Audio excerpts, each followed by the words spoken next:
A primeira é da ovelha perdida. E a segunda é da dracma perdida. Olha o mistério. Três parábolas, uma atrás do outro, falando de perda. Hoje eu não vim até aqui para falar bênçãos. Não vou pregar sobre bênçãos. Não vou pregar sobre você vai ganhar um carro ou sobre você vai ganhar aquilo que você quer hoje.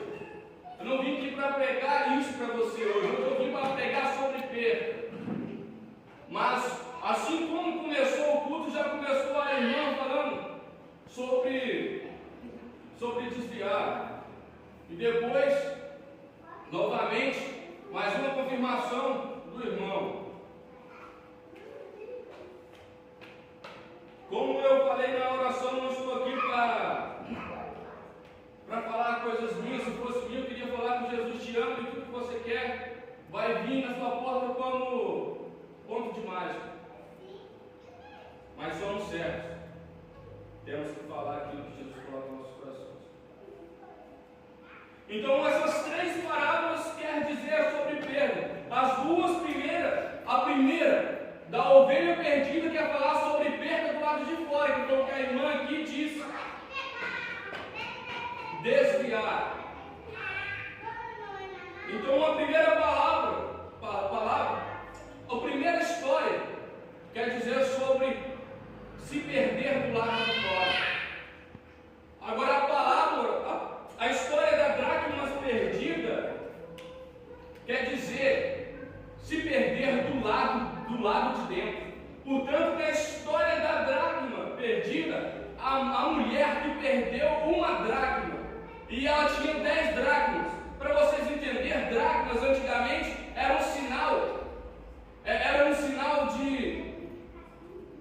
sinal financeiro, mas também era um sinal sentimental, porque naquela época ela significava como aliança, porque também era um dote de casamento, então significava também relacionamento.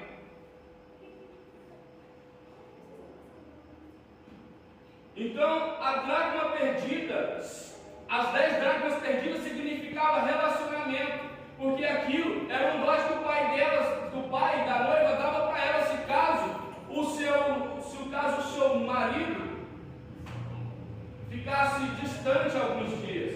E a dracma era equivalente a como um dia de serviço naquela época. Então, era fundamental aquela dracma. Mas ela não procurou aquela dracma por ser valioso somente financeiro, mas pelo valor que tinha sentimental. E assim, como eu e você também temos que procurar a dracma que às vezes está perdida dentro da nossa casa. Glória a Deus. O menino mais novo, ele abriu os olhos, carnal, porque ele morava com o pai, ele tinha tudo que ele queria, ele morava com o pai. Ele abriu o olho carnal, e enquanto ele abriu o olho carnal, ele também abriu a vontade de ser livre, no mundo.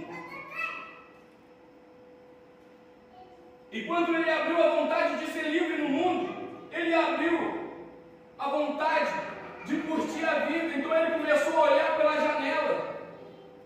E quando você olha, como todos nós aqui, eu sei que já fomos na roça, e quando você olha longe, você vê um campo verde. Quando aquele campo verde, você olha de longe, ele está verde, mas quando você chega perto, ele é um verde lá, um verde aqui, um verde ali, um verde distante. Porque o mundo é assim na minha vida, o mundo é assim na vida de qualquer um, o mundo é assim na vida de quem está lá fora, mas às vezes aquele que está lá fora, ele não entende porque ele ainda não passou para o lado de dentro. Aquele que está lá fora, às vezes acha aquele pasto bonito, por verde, porque ainda não viu como é do lado de dentro, como é servir a Deus. E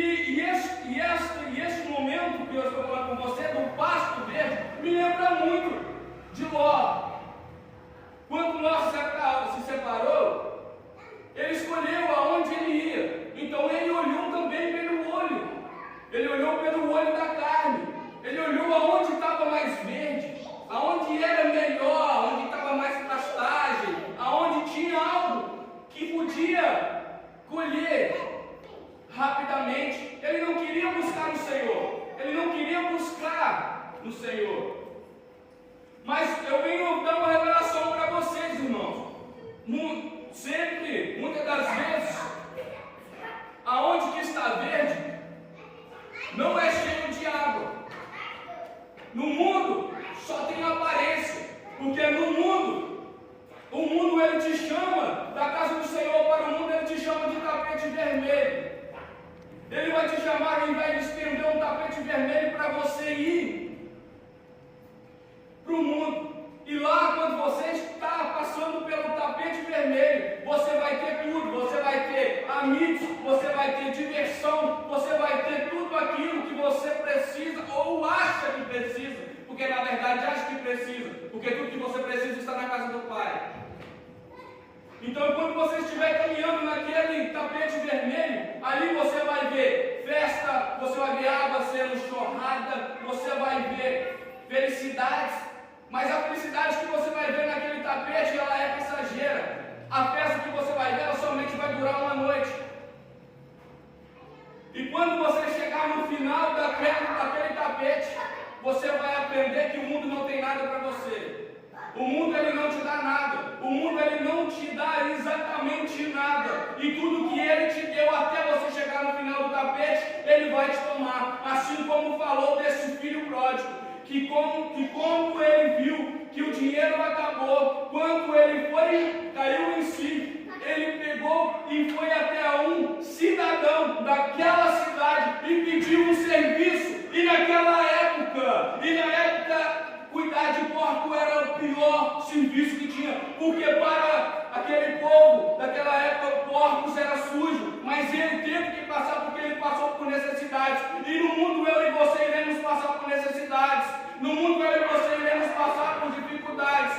Mas aquele que está lá passando pelaquele tapete, aquele que está passando pelaquele tapete vermelho, ele vai ser humilhado na mão de Satanás. Mas eu e você, enquanto estamos aqui no mundo, quando nós andamos no mundo, eu e você temos a proteção do Pai. Eu e você temos a proteção do Glória a Deus, Espírito aleluia, Santo. Eu e Jesus. você estamos vestidos pela armadura. Eu e você estamos vestidos pelo sangue do Senhor. Porque Ele, quando o filho chegou na casa, quando o filho se arrependeu, e o filho lembrou que até mesmo os escravos do pai comiam melhor do que ele estava comendo, porque ele deu vontade de comer a comida dos porcos. Olha até onde o mundo, olha até onde o Satanás esfregou a cara dele no chão, olha até onde o Satanás relou ele no asfalto, colocou ele no mais baixo patamar que existia naquela época, que era mexer com coisas impuras. Uma pessoa que servia ao Pai, uma pessoa que tinha tudo na casa do Pai, teve que cuidar de porcos, desejou comer a comida dos porcos.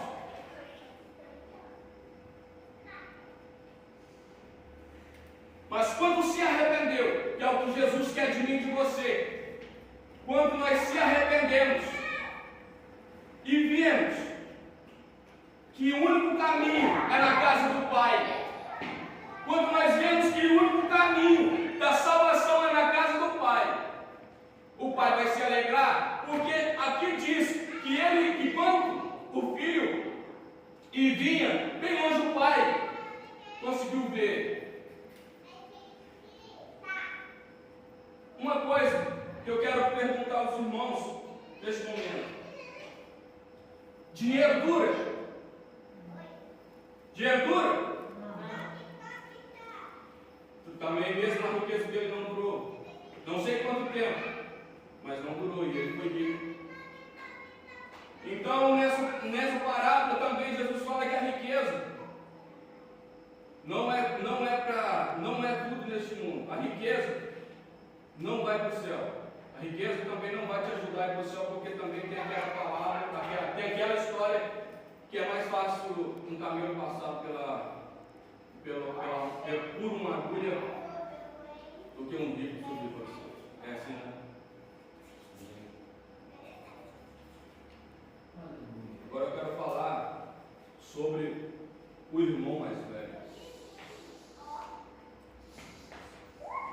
mais velho, que significa a segunda história que eu falei, que é da dracma. O irmão mais velho significa a segunda história. O irmão mais velho, ele se perdeu dentro de casa. Ele servia ao pai dele sem questionar todas as histórias, todos os mandamentos, ele servia, está escrito na história. Ele servia ao pai sem questionar. Mas quando o filho chegou e o pai matou um novilho e fez a festa, e o irmão mais velho chegou e viu com que ele estava festejando a vida daquele filho que gastou toda a sua riqueza, ele se irou. Devido dele ficar feliz, ele irou. E assim, muitas das vezes, muitos que estão na igreja também iram quando um irmão que está lá fora, que serviu ao Senhor, volta. Muitos irmãos que estão na casa do Senhor está afastado, muitas das vezes. Muitos irmãos que servem, que está na casa do Pai, também está perdido. Não é só aqueles que estão lá do lado de fora que pode se perder, mas do lado de dentro também se perde. Esse filho mais velho, ele estava perdido mesmo estando na casa do pai. Ele estava perdido mesmo estando na presença do pai. Como que se perde na presença do pai? A palavra diz que ele falou: vindo, porém, este teu filho, não meu irmão, teu filho. Então ele não considerava mais o seu irmão como seu irmão. E Jesus manda: ama o teu próximo como a si mesmo. Então aqui ele pecou. E para Deus não existe pecado maior nem menor. Para Deus é um. Pecado é pecado. Glória a Deus. Aleluia. Então ele começou a se perder na casa do pai. Mesmo com todo o amor do pai, ele não conseguiu amar o pai. Ele amava as coisas do pai. Ele amava as coisas do pai, portanto a história diz que ele falou: pai, você matou o novilho para o seu filho que veio do mundo, gastou a tua herança e tudo, e para mim não deu nenhum.